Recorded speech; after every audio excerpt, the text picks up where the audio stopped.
Ada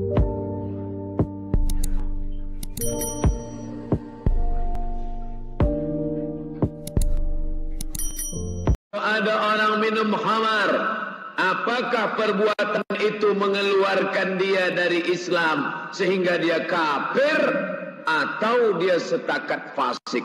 Maka muncul pula dua kelompok bid'ah yang keluar daripada ahlus sunnah wal jamaah. Sunnah lawannya bid'ah, ahlus sunnah ahlul bid'ah. Dulu kalau disebut ahlus sunnah, lawannya adalah ahlul bid'ah. Ahlus sunnah meyakini manusia punya ikhtiar, manusia punya usaha, manusia punya amal. Tapi Jabariyah mengatakan manusia ada amal. Ahlul bid'ah. Qadariyah tak percaya kepada tak mengikut ahlul bid'ah. Ahlus sunnah Abul Hasan Al-Ash'ari. Lalu kemudian masalah pelaku dosa besar. Bila ada orang melakukan dosa besar, Khawarij, maka dia kafir, kekal dalam neraka selamanya. Ini yang paling keras. Khawarij. Datang Murji'ah. Apa kata Murji'ah? Iman tidak bertambah, tidak berkurang. Iman pezina, iman peminum khamar, iman pencuri sama dengan iman Nabi. Ini keluar daripada ahlus sunnah.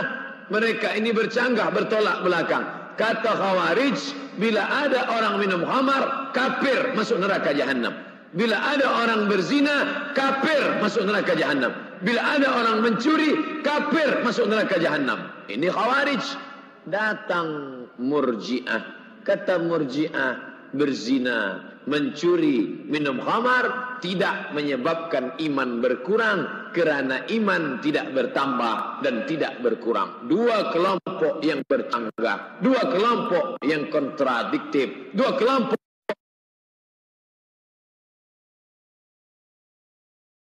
yang tidak sejalan. Yang satu mengatakan pelaku dosa masuk neraka kekal kafir, yang satu mengatakan orang yang melakukan dosa maka dia tidak mempengaruhi imannya. Kira-kira yang sekarang ini banyak Khawarij atau Murji'ah? Murji'ah. Maka dia tenang saja minum. Awak kenapa minum khamar? Yang penting iman saya ada. Masalah saya minum ni tak apa. Murji'ah ini nanti kalau jumpa ada orang siapa minum khamar kafir ke jahanam. Khawarij.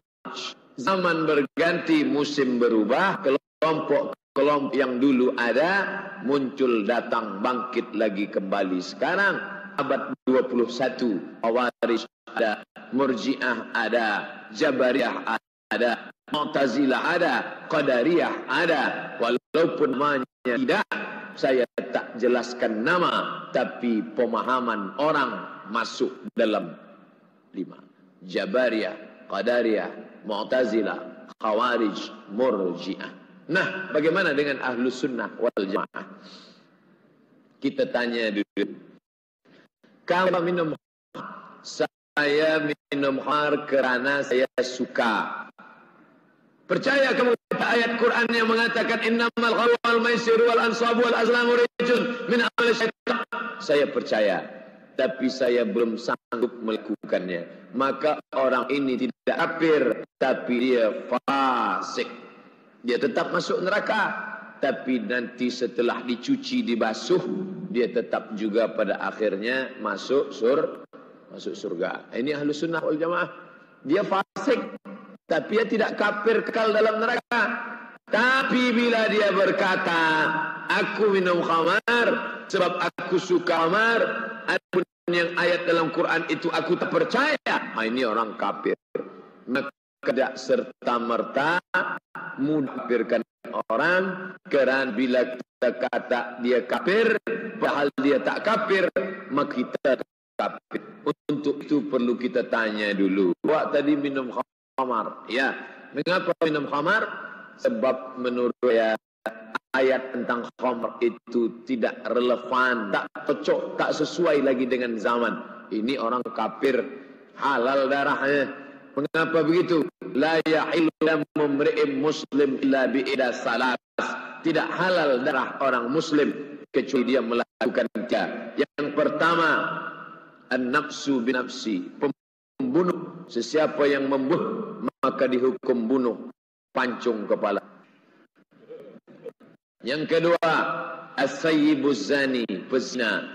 Orang yang berzina sudah menikah, dia tidak dipancung, tapi dirajam, dilempar batu hingga mati. Supaya dia tidak lari, digali tanah, dikubur sekerat badannya, lepas itu lempar batu sampai mati. Yang ketiga, at-tariku lidini, meninggalkan agama, mengingkari Islam. Tak sesuai syariat Islam ini untuk zaman sekarang. Afatu'minuna bi ba'dil kitab. Apakah kamu percaya kepada sebagian Al-Quran? Wa takfuruna bi ba'd. Yang sebagian kalian kafirkan. Maka terimalah Al-Quran secara sempurna. Udkhulu fis silmi kafah. Terimalah dari Al-Fatihah sampai ke An-Nas. Jangan mengikat macam ikat tali sepatu, tali kasut. Terasa sempit dilonggarkan, terasa lapang disempitkan. Kalau ikatnya simpul mati. Terima dari Al-Fatihah sampai ke An-Nas. Salat terima, puasa terima, umrah terima, haji terima, hukum zina terima, hukum curi terima. Jangan berkata masalah solat aku terima, puasa aku terima, tapi untuk yang lain ini nampaknya aku lebih faham daripada Allah Ta'ala. Gini, saya ingin ajarkan dulu prinsip dalam Islam. Prinsip Islam itu ketika diturunkan Al-Quran dan dijelaskan oleh Nabi, prinsipnya maslahat. Bagaimana membawa kehidupan bermaslahat dan kebaikan dalam hidup bermasyarakat. Karena prinsipnya maslahat, segala yang mengandung kebaikan, maka Islam kemudian menerapkan dua sistem hukum. Apa dua sistem ini, dua dimensi ini? Yang pertama bentuknya perintah, if'al, al-amru. Kedua bentuknya larangan, la taf'al. Cuman dua ini saja. Kerjakan, tinggalkan. If'al, la taf'al. Do it, leave it. Makanya temukan dalam Quran cuman dua. Kalau nggak diperintahkan, tinggalkan. Diperintahkan sholat, perintahkan zakat, perintahkan haji, perintahkan umrah, perintahkan puasa.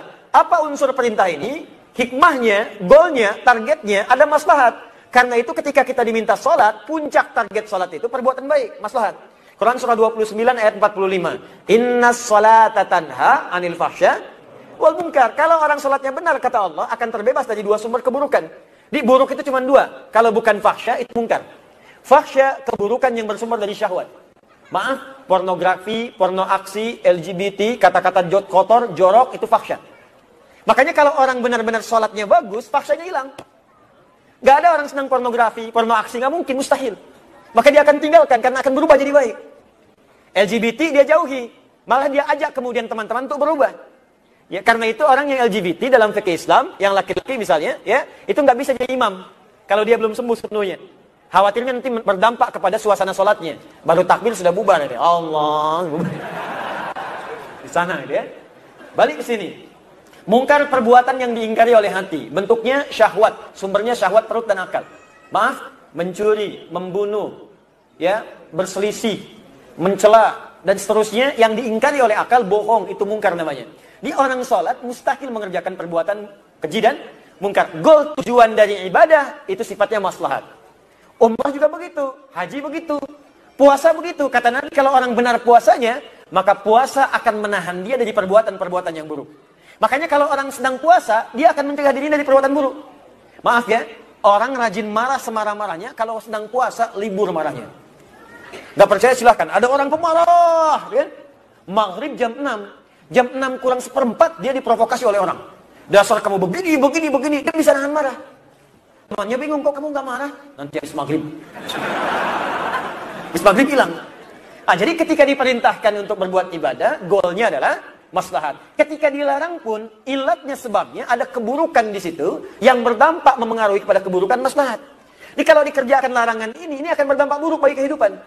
Contoh, Anda bertanya tentang miras misalnya di sini. Ketika Anda bertanya miras, sudah ada yang bertanya tentang miras lebih dulu daripada Anda, 15 abad yang lalu. Turunlah jawaban pertama di Quran surah kedua Al-Baqarah ayat 219, paling kiri sebelah bawah di mushaf. Ada 4 tahapan nanti, termasuk di An-Nisa. Ini yang saya dahulukan Al-Baqarah. Perhatikan kalimatnya. Yas'alunaka 'anil khamri wal maisir. Muhammad, banyak orang bertanya kepadamu tentang khamar dan maisir. Maisir itu judi. Khamar itu ma yakhmurul aqla, setiap yang bisa merusak akal. Jadi kalau dikonsumsi itu bisa merusak kepada akal, berpengaruh buruk. Akal lambat berpikir, emosional terganggu, ya tidak sadar berbuat hal. Jadi kalau berbuat buruk memang karena nggak sadar. Bisa membunuh, bisa berzina, bisa berkosa, bisa macam-macam. Nah itu semua yang bisa mengganggu akal disebut dengan khamar namanya. Nah pada saat itu kebanyakan ramuan khamar itu dari minuman keras. Maaf, anggur yang diperas, difermentasikan. Kurma, ada gandum, turunlah jadi minuman. Sekarang semua itu dikemas juga dari bagian-bagian tertentu menjadi pil tertentu. Ada sabu, ada narkotik, ada ekstasi dan sebagainya. Itu dalam Quran diistilahkan dengan nama khamar. Jadi ketika Allah melarang khamar, apa tujuannya? Supaya mencegah kita tidak kehilangan akal sehat. Karena akal ini yang paling utama membimbing kita pada kebaikan. Kalau akal tidak berfungsi, maka turun derajat kita dari manusia menjadi hewan. Maaf teman-teman sekalian, kenapa ayam itu berani buang kotoran sembarangan? Karena nggak punya akal. Di sini ada kuda nggak? Ada kuda. Kenapa kuda bisa jalan-jalan busan, tak malu nggak berpakaian? Karena nggak ada akal. Kenapa monyet betina misalnya, senang aja tampil tanpa busana? Karena nggak ada akal.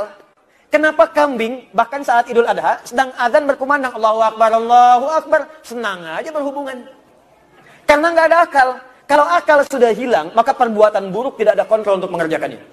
Karena itu setiap yang mengganggu akal oleh Al-Quran kemudian diminta untuk ditinggalkan dalam kehidupan. Itulah sebabnya dalam Islam kenapa Anda dilarang minum minuman keras. Itu salah satunya. Sebab kalau sudah minum, kontrol hilang.